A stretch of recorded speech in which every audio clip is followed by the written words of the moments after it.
We just introduce the dog, yeah. This is Alpha. Wait, hold on. I'll tell you when. Let's just get some people online. And wow, Sit. wife is terrified. One, you won't destroy, eh? Again. Wife is terrified. One, No, he won't. He's looking at him.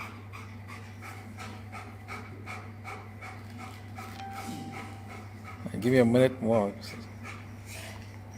Does this one is yours? You keep this is your personal Yeah, dog. my personal dog. Yeah. Is the one you breed with. He's one of the dogs I breed with, and it's a dog that I do sports with.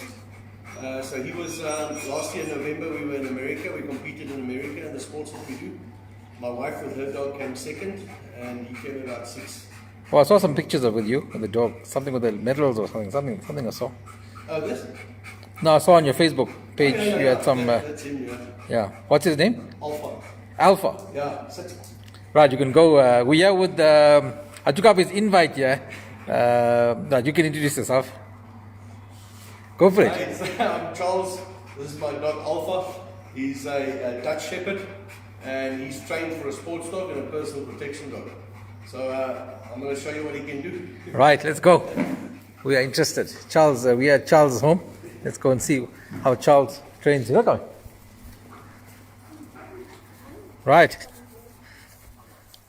So I took Charles up on his offer, and I'm here at his lovely place. By the way, there are lions. I'm going to show you lions, show you bears. Yeah, it's got you. So let's see. We've got the guy suited up here as well. And this is what Charles does for a living, though. Trains dogs for export, overseas, locals. Can you come in? Right, this is the training arena. Wow, this is exciting. So you guys are going to witness firsthand some techniques.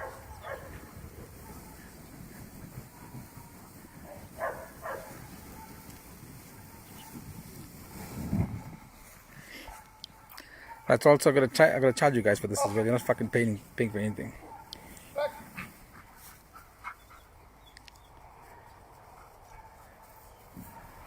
So he's doing a routine with the dog now.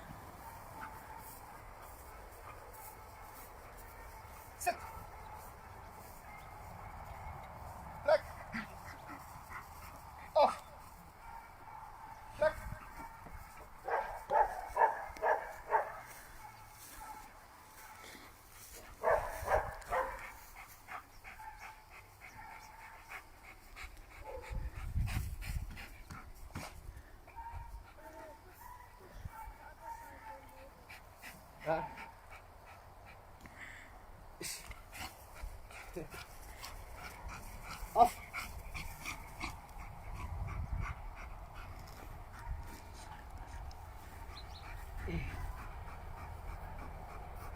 How old is Alpha? He's 4 years old. Okay. Sit.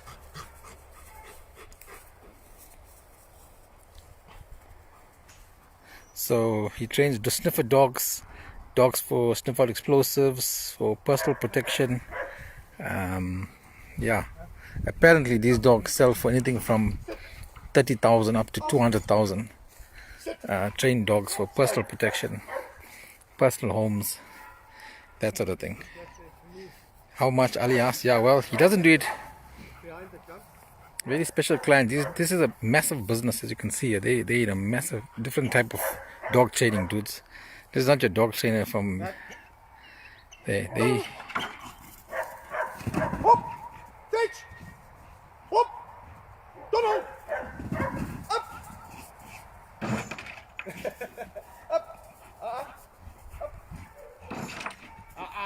Up. Sit. Los.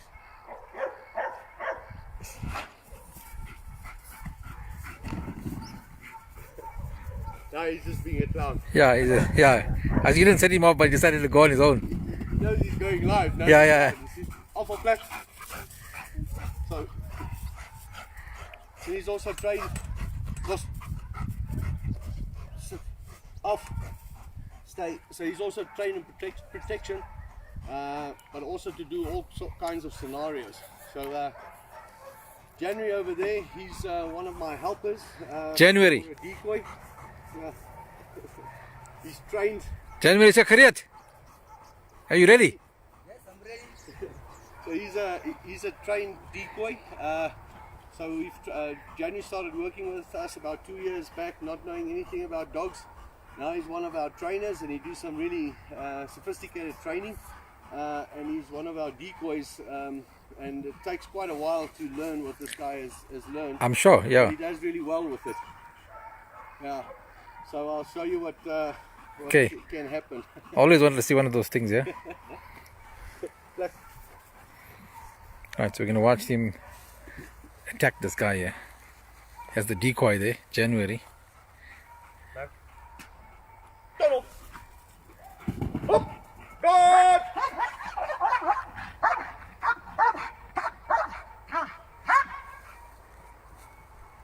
Stop. Shoes. What was that mean? Black. Black.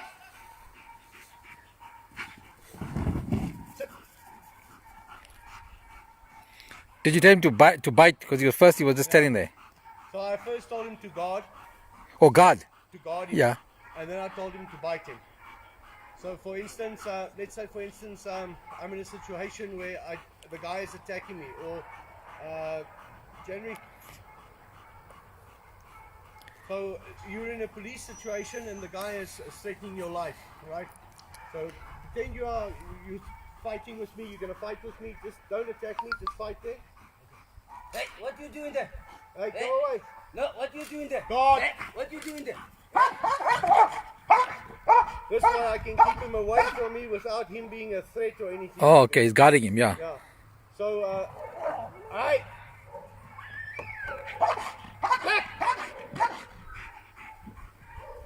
So when he moves, he'll bite him. So now I'm going to send him on just a normal bite. Okay. Donald. Up. Stop.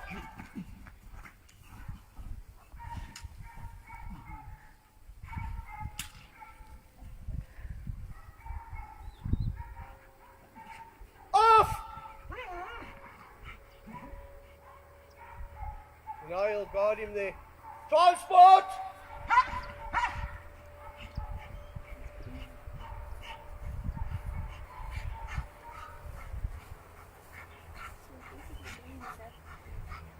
So I don't have to physically go and do anything with the.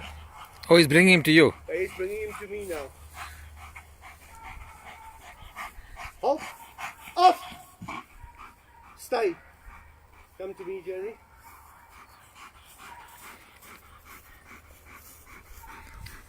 So if he happens to now wanting to attack me while I'm over here, attack.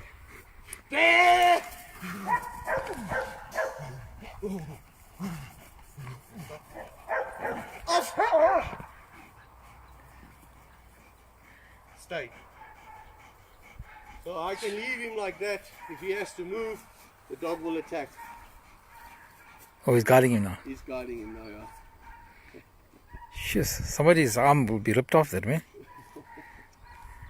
Knock! Off!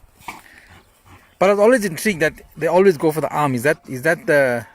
So basically, we train them to target. We train them to target the inner arm or from behind over here. Yeah. Yeah, because always I see that's the only thing they do. Is Give me a plastic swimming pool, a small plastic swimming pool.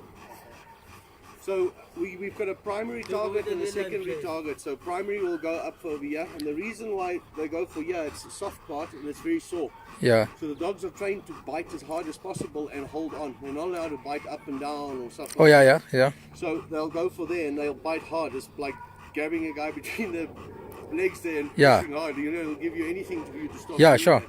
So we train for there, but if, let's say for instance, this is blocked, he will then go for the leg. So that's our secondary target. But it'll only happen, I'll show you now what happens when he tries to block him. Then you'll see that Oh, he'll move target, So okay. he's only got two places to go for. He can't go for anywhere. And like, No, I was always worried about these guys with their heads exposed and fingers or whatever. But you always see a dog going for the arm. so we call it targeting. a good dog trainer or a good protection dog trainer will always target his dog, and it's for the safety of your decoy, but it's also for pain compliance and things like that. A dog that just bites everywhere is a dangerous dog, and a lot of times what happens is if you start, and if you know a little bit about dogs and you start blocking it, the dog stops immediately. He doesn't want to bite because he doesn't know where, because there's no success as where to bite. So they can't figure out where to go. A lot of us, when you're walking through a shopping center and you're looking for something, or must I buy these shoes, must I buy that shoes, you get so confused at the end of the day you don't buy the shoes. And that's exactly the same. To talk to a couple of guys, yeah. The question I was asking is, they're saying he must wear a hat. What about his balls? But we just discussed that the dog is trained to attack in a certain place only. Yeah, a target. A target, for yeah. instance, a leopard, a lion, they target. They don't go and bite everywhere. They target those main spots. So for a predator like this, it is natural to target. So we just teach them this is the target spots that we. So from a puppy, we teach them that's their target spot, and that's where they're going to bite. But how do you teach? How do you, without your secrets? But how does it? How does those training work from a pup, like to target those spots? These puppies are born at 6 weeks. We start dogs. Like for instance, we say what motivates us to do certain things. Yeah. So we'll talk about motivation. Dogs have got motivation. We'll talk about drives. This drive is to do something. They've got a drive to go and hunt, catch, and kill. They've got a drive to defend themselves. So we talk about prey drive and we talk about defense drive, for instance. Now, prey drive is when they chase something and they catch it and they kill it. So as puppies, we develop those drives for them to catch something and bite it, and we make it nice, and they win every time. But there's rules in this bite work. For instance, they have to bite with their full mouth, so they have to hold on, they have to push forward, those kind of things. Because in South Africa, if something happens, even with the police, it's minimal force. So you don't want to, that's why we also teach a guard, because obviously you don't always have to go and bite the guy or anything like that. We'll teach a guard. So therefore, from a young age, we develop these dogs like you develop a sport, a kid with that's special, that can do something really well, golf playing or running or something. Well, they've got the skill. You're just honing in on the skill and bringing it out. So genetically, we breed them for genetics. The genetics, you can't develop what there's not. So genetically, this it made him this way, and we just take that, and we can see that this is a gifted dog in that genetics, and then we take it from there. So his brother or sisters might be a very good detection dog, very good nose dog. Puppies are born a pack. Not all of them will be biting, so they've got something special that they have to do in that pack. So that's how then we take that and we take it. And so obviously also there's an in-depth thing about the psyche of the dog or so because obviously intelligent creatures that they're extremely intelligent creatures. And the thing is, one thing about our training is we don't mechanize the dog. I want the dog to think. If a dog gets to a wall, he mustn't think, oh, I'm going to stop chasing the assailant or anything like that if I'm a policeman or something. I need the dog to think, I need to get over this wall. If I can't get through, then I need to get over it. So I teach the dog to jump over the wall. So that the dog understands that if he needs to go look for somebody in a building, that if there's a door, I might push that door open. It doesn't mean because it's closed I can't go through it. I have to think, I have to push against it. Can I go through that door? Do I have to jump on top of things to get somebody? Do I have to climb underneath something to get to that somebody? So those are the kind of things we teach the dogs. We teach them and train them to think for themselves. Right. Alpha's going to do a... So he's blocking, what we're doing now is blocking he's blocking the primary target, which are his hands, and I want you to attack us. Then Alpha is going to go for the secondary target, which is the legs. Yeah! Yeah, I can see it's going for the legs because the...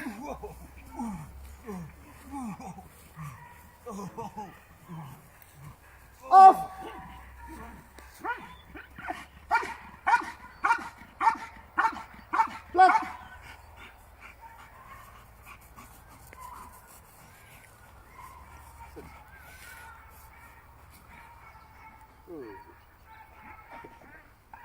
So now there is a good example stay. There's a good example of him being blocked, but the dog will keep on until he sees that gap, and he'll Yeah. go through that for that secondary target, which is the leg. And if he has to block his leg, obviously he'll go for the top inner arm. So this is a long stretch from the days of Barbara Woodhouse and Walkies. Yeah, there's no Walkies, sit. walkies, sit, stay. We do it a little bit different. Yeah. Well, that's the only thing we knew back in the days. We remember didn't even know that you trained dogs back in the day. So that to us was Yeah, I think freaking if brilliant. You have to do that with these dogs, they'll probably bite your hand or something like Yeah, that. walkies. But the way she said it, man, that was something. Yeah, but this is awesome, man. And what age are they start to train? And then when they trained up, what's We start, because we breed our own dogs, we start the training at 6 weeks. And then and from 6 to 12 weeks, that's the imprinting phase. That's when those little brains are like sponges. So we put a lot of work into 12 weeks, but mostly on bite work. Because we want as much as, because that's going to be their life, it's going to be protection work. So we do the bite work till 12 weeks, and then 12 weeks they start teething. And at that time we don't do bite work because the mouth is sore, and classical conditioning, they could bite and they could hurt themselves, and then they think, oh, it's that thing that hurt me, the biting hurts me, Yeah. so they don't want to bite anymore. So from 12 week we then concentrate on a lot of things like socialization, obedience training, showing the dog all type of different things, different people, take them everywhere we can. And then from 8 months, 9 months, when the teeth are fully grown out, that's when we start doing the bite work again. And then normally from about 14, 15 months, we start getting more serious with them. And then they start going to their houses or to their place of work from anything from 2 to 3 years of age. Just depends on what kind of training and the amount of training that needs to go into them. so people who just joined us? Tell them what animal this is again. What breed? This is a Dutch Shepherd. His mom is imported from Holland. She's a Dutch Shepherd. It's one of the Shepherd breeds. So you get the Malinois, which is the Belgium Shepherd, and then you get your German Shepherd. So he's more or less on the Shepherd breeds. And all short coat like this. Now you do get 3 different coats. You get the long coat and you get the wire coat, which is a curly, but this is the most common coat that you would like to use. This is Right, so see that I got a majority Indian audience, right? We used to, Indian people only know Dobermans, and we grew up with that dog, and they had to cut the tail to make the dog fierce, sort of thing. Any truth to that? That's true. And the other one is what they always call Alsatian. Alsatian, yeah. So tell him, Actually a German tell him Shepherd. about Alsatian, yeah, because no, we grew up knowing it as Alsatian, right? We say that guy had an Alsatian. Alsatian is a true term though, but it's I think it's a British term. So Alsatian is a town, and the name comes from it. And it was a dog. It was a shepherd dog that was bred in that town that looks pretty much like the German Shepherd. But there's some people in the States that claim that they still breed pure Alsatians, but it's not. It's a German Shepherd. So most of the Alsatians you see out there are all German Shepherds. Yeah, we grew up, obviously, But we also British grew- influence, they brought the dog or something like that, Alsatian. and they were Alsatians, yeah. Yeah. And Dobermans, and that sort of thing. So, yeah, thanks for, also speaking of Indians and dogs, I don't know, I just like, especially during like Diwali time, fireworks and all Yeah, that. yeah. And the white people here, they go fucking berserk because the dogs are fucking running around, shitting themselves, hitting their heads on the wall, fucking shitting themselves, whatever. And then in Chatsworth and in our townships, the dogs are running after the fireworks and coming back to us. Then we want to know what the fuck is wrong here. Stop feeding a dog heels and this fucking shit here. Feed curry and rice and feed bread. Because all this bullshit you're doing with your dog is too Woolworths. You need to come to a tuck shop and get a pavement special. Because I had a dog, we take it to the vet at 6 weeks or whatever. She says, what breed? I said, I don't fucking know. My neighbor's dog bred my other neighbor's dog. That was a German Shepherd. It's a fucking dog. What do you want from me? Yeah. And no, I just make fun of the fact that, the thoroughbreds and we in the townships growing up having just fucking dogs. We don't fucking know what And it's breed funny it that is. those dogs never get sick. They never get sick. They eat any food. You can give them. I mean, we know dogs drinking beer, eating chicken curry and rice, genuine coat, no falling of hair, no Bob Martin, no that shit there. And it's like goldfish, stupid fish live in fucking any water. Yeah. But anyway, let me try and our battery is going. Oh.